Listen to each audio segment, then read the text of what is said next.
UniBless. Awesome.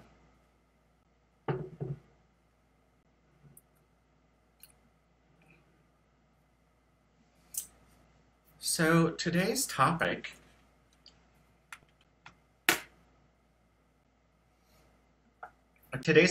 is one that is pretty core. Like, if I only had like 5 minutes to Xerox anything or take anything from fundamentals, this would probably be a chapter that I would gravitate towards. And like everything in fundamentals, it's a very layered concept and a very nuanced concept and very different than what a lot of us are taught, but also said in a very easy to understand fashion. Incredibly digestible. So if you have not got your copy of Fundamentals, I'll do this right away. UNICULT Supply Co. Copies of Fundamentals are available. They make great stocking stuffers. I know it's not the holiday season. Your friends still have stockings. Things can go in them. I'd like to start off by talking about my concept of forgiveness prior to coming into UNICULT. When I thought of the concept of forgiveness growing up, it was like a lot of things, typically the moral of a story at the end of a cartoon or a TV show. It was the conclusion of the conflict between two people. And person A would say, well, I forgive you. And person B was really needing to hear this. And once that happened, everyone was friends again. That's a simplification. And in those moments, forgiveness feels like something like this gift that we're wrapping up and presenting to someone who we're upset at, or that's upset at us, or that wronged us, or that we have some kind of grievance with. And we're saying, well, I forgive you. We're excusing the action. We're forgiving the action. That's a very surface way to look at it, and it's probably helpful in our formative years, of course. But I'd like to start by reading a passage here. If you have your book and wish to follow along, this is on page 30.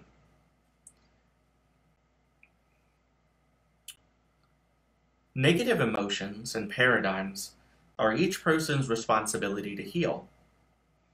Thinking that someone else has wronged you or harmed you with their actions is almost always detrimental to believe, even if it seems real.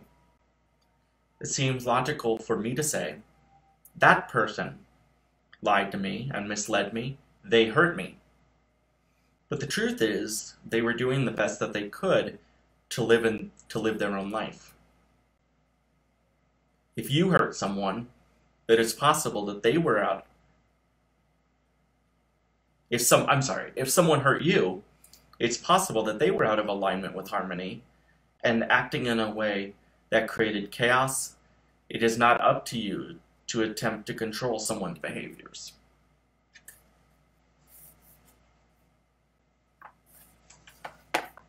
The thesis statement in here, and of course, these are my own interpretations. This is by no means a hard and fast doctrine. We have a lot of wonderful open discussion in UNICULT about these topics, and it's one beautiful thing about our community. But with a lot of UNICULT concepts, we kind of rewind back to this idea of begin within. And that not only starts with understanding our own pain and why we're hurt, but taking a more empathetic understanding of where other people are and what's causing their pain. Because we're getting to a place where we can move past the one-line sentence summarization of a conflict of they hurt me, I will forgive them, to a greater understanding which says that person hurt me because of this. In this moment, they are capable. This is the best that they can do. I need to let my pain go for my life. That's a paragraph. Clearly, it's like 2 paragraphs already. So we start within ourselves. Begin within. And certainly, all of us have been hurt by someone at one time or another, and the thing that sticks with me in those moments is that the normal mode of operation after someone hurts me is not for me to keep talking to the person or working it out. It's for me to push myself back and feel small and just relive that pain over and over and over. And who is that hurting? It's not hurting, Carla, who stole my lunch money. That's a weird example. It's not hurting her. It's hurting me. But we get in these habits of detrimental, black and white thinking of, that happened, I feel bad, something hurt me. I will take this pain over and over and replay it over and over and over because I just feel bad and I don't know what to do with it. Of course, that ends up just leading to pain and pain and pain. It literally says in this chapter later, pain creates pain. And that goes between 2 people, but it also goes in between the internal dialogue within ourselves. And when you have pain just creating pain over and over, you end up in, oh, well, that didn't work. Well, point being, you end up just hurting yourself. So, in these moments, there's tools that we can do and tools we can use to get through those moments. The first would be to think about what lingering in this situation, and sometimes you can think about this as holding a grudge. What is lingering in this situation really doing? It's certainly not improving my interaction with other people who have nothing else to do with this. It's certainly not helping me in those moments when I'm alone and I could be doing much more joyful, beneficial things to my own life. So let's try to move beyond it. And we can do that by thinking, well, the person that hurt me, their intention, even if the cause and, the motive seems incredibly rooted in trying to hurt me, at the root cause of it, it isn't to hurt me. It's because they're in pain. And in that moment, when someone else is in pain, and I can speak from experience because I've been in pain and I've hurt people, the motive really isn't to cause me harm, but it's to let those emotions out. And when you're in pain, you do not have the most aligned ideas for how to let your emotions out. If you're in pain that's rooted in trauma and things that go deep back that are really at the core of your being that needs serious work,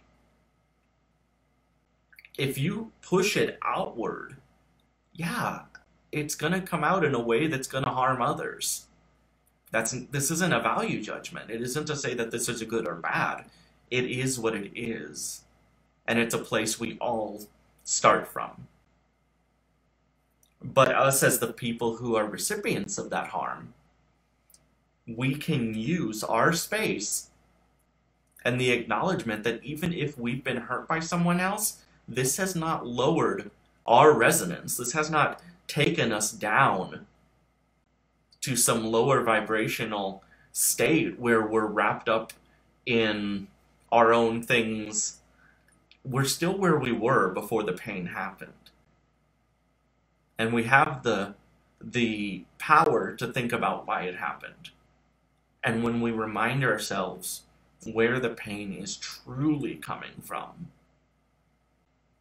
when we find points of empathy and understanding and sympathy,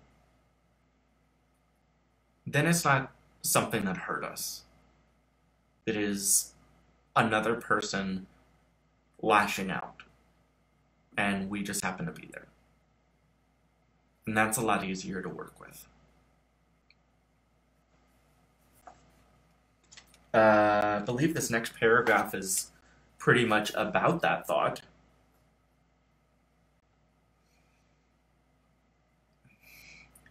Pain creates pain.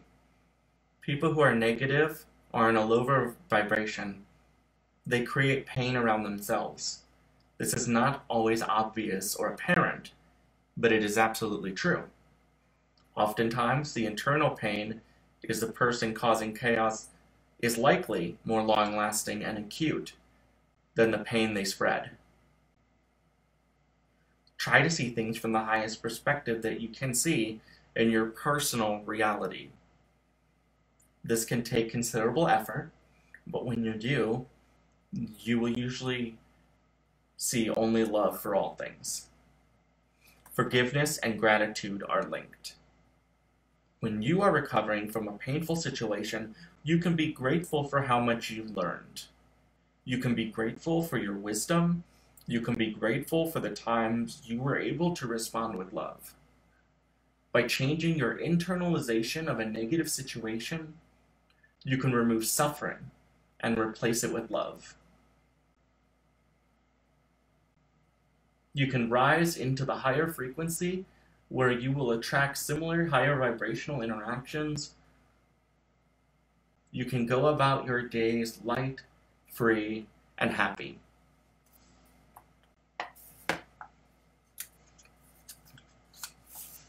On Thursdays, when we talk about fundamentals, my experience and my understanding of everything that was divined in here is that these are beautiful concepts wrote out in simple, easy to understand ideas, but in execution, none of this is easy. None of this is easy. None of us are gonna instantly oh, okay, yeah, you're hurting. Yeah, all love for you and all of that. No. Most of us are at least somewhat human, and that's not how we're brought up. And it is a both, I think, in base nature and plus the emotional teaching that we don't get growing up for the most part, that we can linger and hurt and pain and grudges and just carry it on because we don't know another way at the beginning. And so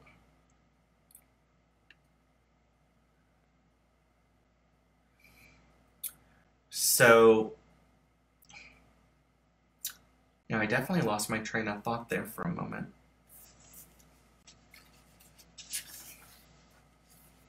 And something always strikes me when we talk about ideas of low vibration or high vibration, we're not making a judgment about a person. We're not judging where a person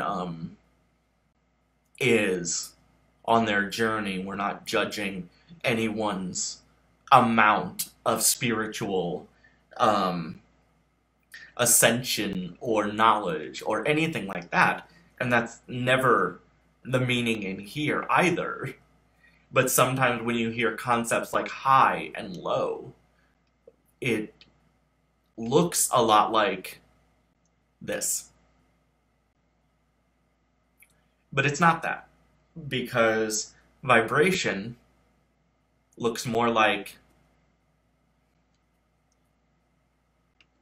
this. And we fluctuate between it all the time. I've gone days when my vibration is super low, whatever it is in the world, walked up to the amplifier in my brain, turned it down for a while, and I'm riding on basic necessity. And then there's other days when, thanks to my friends, my family, my own internal skill set, I'm riding high. So when we say high and low vibration, we're not saying like good or bad, good and evil, worth or unworth.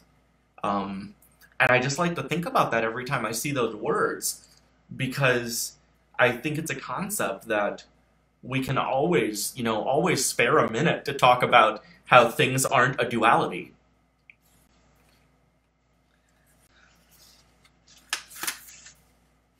So it's natural. It's normal. It's vibrationally okay if you are not in a good place and someone hurt you and you're pissed off and you're angry. Feel the anger. Because not feeling emotions, denying authentic emotions, is the antithesis of joy. Because in UNICULT, we don't say that joy is happiness. We don't say that joy is just love. Joy is any authentic emotion, because the more we express and feel into our authentic emotions,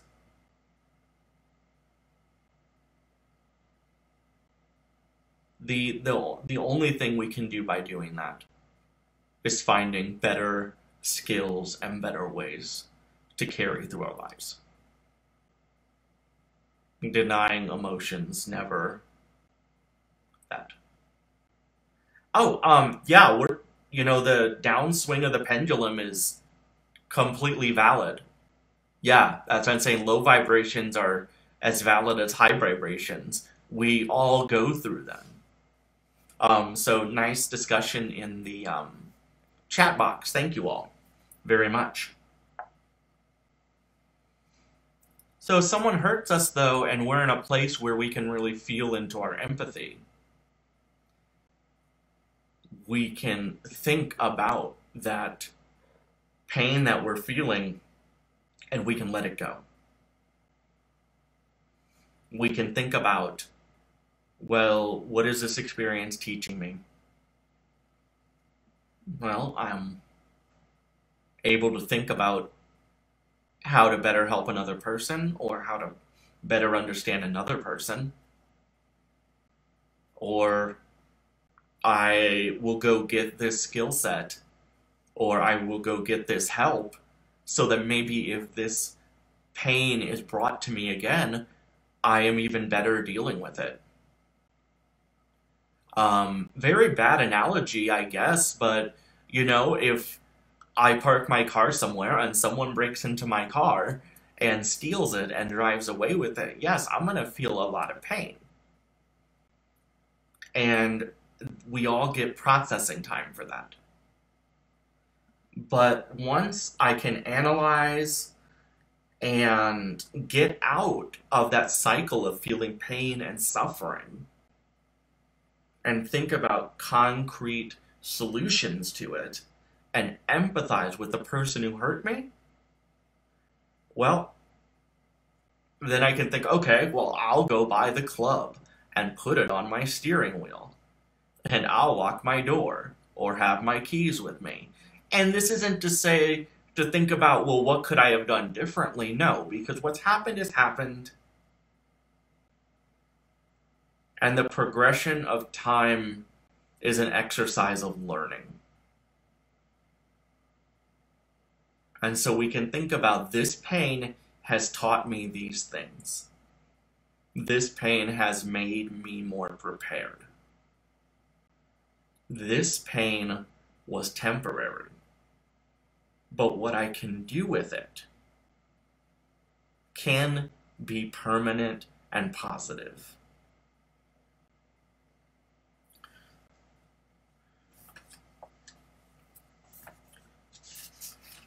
Back to the book. Of course, a lot of times when someone hurts us, we feel the temptation to hurt others. I don't think I need to say, but for the sake of using this graphic that I worked very hard to procure, the reaction to hurting others and hurting them back, and they hurt you, and around in a cycle, is just this. That's literally all it is. And it doesn't look differently if you're doing different things, and it doesn't mean anything different if you feel justified, because more than likely, the other person felt justified too. So try not to get lost in that cycle through revenge or getting back at people. We have also been trained to hold grudges against people who have harmed us. We have even been taught that causing more harm in the form of revenge is the best medicine. This is a terrible and deceitful lie. I will now give you a list of reasons why forgiving evildoers is the best option. Hurting others hurts us first. The vibration of violence must first pass through our own forms before they pass on to anyone else. And when I was rereading this today, again, that was the sentence that stuck out to me more than anything, because I had not thought of myself of that. I had thought about doing the act with my hands, but I had not thought of the energetic experience of letting out that pain in the form of harm. Holding a grudge never actually affects the other person. It only affects the person holding the grudge. When you forgive and let go of your grudges, you grow beyond the pain and beyond the trauma. When you grow beyond these things, you grow into a more powerful and capable person. We get better. And should we be a place where we can do so, we become a better person to be there as help. We can be a resource if we're able to, when we're not stuck in the cycle. Because we are all one. And empathizing with someone's pain. And then, if possible, because it's not always possible, this isn't saying, like, solve the other person's pain, solve the other person's trauma. We can't do that. Like, that is, we can help as much as we can. I mean, I've had people, I've had friends drive me to see a doctor, but they never tried to be the doctor themselves. So we can help within our availability and within what our energy will allow us to do, but we first have to break out of the cycle of anger and of grudges and of pain. And some days it'll be easy, and some days it won't be easy. And don't get in the trap of thinking you know which one it's going to be, because the universe is chaotic. So if you have your uni planner,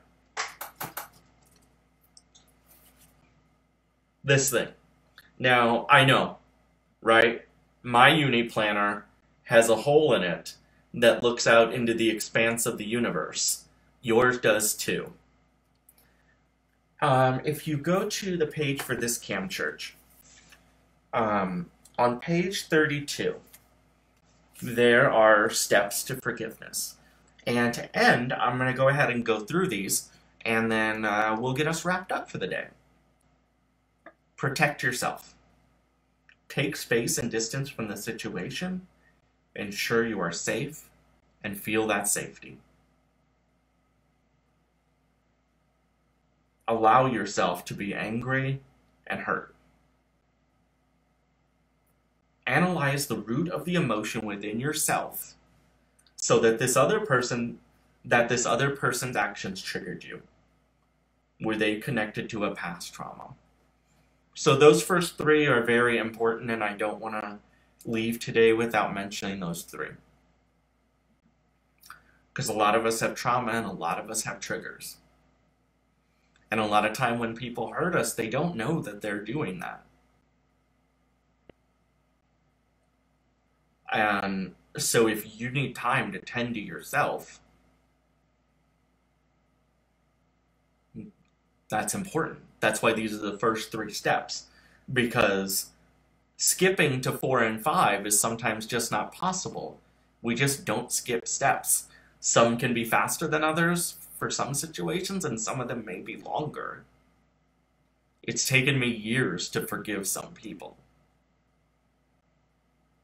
And that's okay. None of this is on a timer. Your emotions can't be on a timer. Your joy will be there.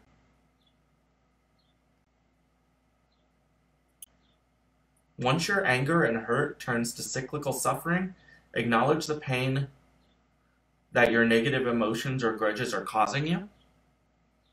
Empathize with the person who hurt you. See that they are doing the best they can. Either way, they were unaware of how their actions would hurt you, and they were in pain themselves. This process is likely to take years depending on the severity of your trauma. Be patient and allow yourself to be angry and hurt for as long as it serves you. Pain is its own issue to resolve.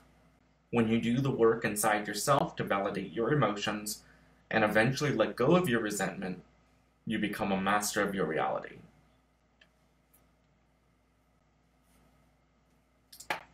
Yeah, so the idea of forgiveness here is not absolving another person for those actions. If we go around telling people your actions are okay, I'm not hurting anymore, so it's fine. Like, I don't mind, then, I don't know. That feels like bypassing a lot of the path to joy to me. For another person. And I wouldn't skip the path of joy steps for myself. So I definitely wouldn't do anything that would, push someone further along than they were ready for. Because what happens when we do that is we just end up falling back. It can all be collapsible. Forgiveness does not heal someone else's pain. It doesn't heal someone else's trauma. Forgiveness is taking the pain you feel, the understanding of why you felt that pain when someone hurt you, empathy for that person. It's taking all those beautiful ingredients, it's wrapping it up, and it's putting it on the shelf. And leaving it there so that you can move forward with more skills, with more love, more helpful, in a more joyful way, whatever that looks like. Forgiveness is yours. It is a gift for yourself. Because when we work on ourselves, when we heal ourselves, we heal the world. Uni bless. All right, the sermon is done. All right, everyone.